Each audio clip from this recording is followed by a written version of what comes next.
So good day. I'm grateful to have the opportunity to speak to the IBC a little bit about Western Buddhism and what's happening in relation to the dissemination of Buddhism in the West and some issues that I think are really important for the IBC to consider.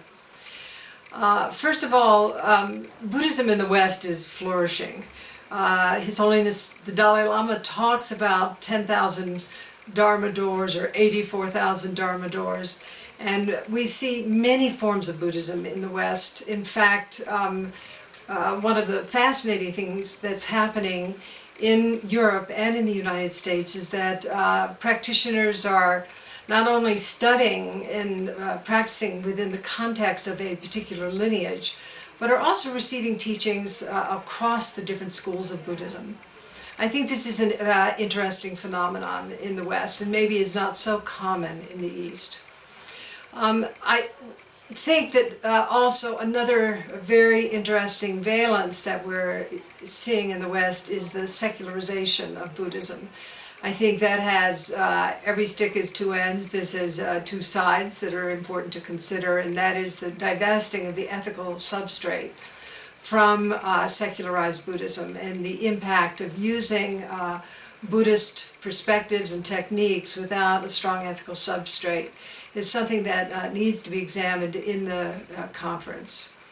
I also feel that issues related to gender bias have to be considered. The role of families in Buddhism is also another area that the IBC needs to look at. I think also what's very important is to use Western resources as part of a global resource to protect Buddhist sacred sites, whether those sites are in Afghanistan or in Tibet, China, or Southeast Asia. I mean, what we're seeing is in Afghanistan and Pakistan is, and as well in Nepal and India, is that the sites associated with early Buddhism are extremely vulnerable to so-called resource development, and also to the stealing of artifacts from archaeological sites. So I think we have to work diligently to preserve the sacred sites associated with Buddhism. I also think the issue of gender bias is of utmost importance. The new lamas, or the younger lamas like Sokne Rinpoche and the Karmapa, are doing a lot at this point to create contexts wherein nuns are being educated, where there are more and more geshes who are women. What we know from the United Nations report is that in terms of cultural preservation, health and family systems, and health and communities, is that the education of women is really essential. Finally, I just want to address some issues around engaged Buddhism. Buddhism has a very strong contemplative valence, and I myself engage in that process, sometimes in excess, as a Zen practitioner. Actually, I think there's no excess when it comes to contemplation.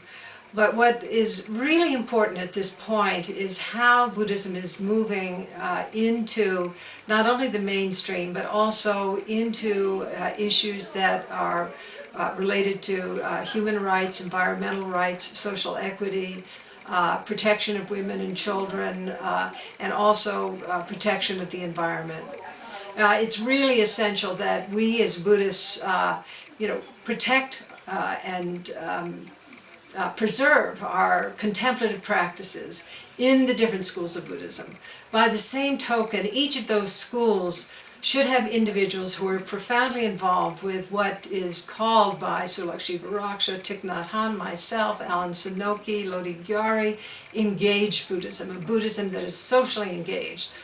And that engaged Buddhism will have two really important aspects, and that is one of those aspects relates to the direct service to individuals or the natural world that's suffering, whether it's the protection of rainforests and so on, or of the rights of dying people, or working directly with dying people, or working with people who are incarcerated, or women who have been sex slaves.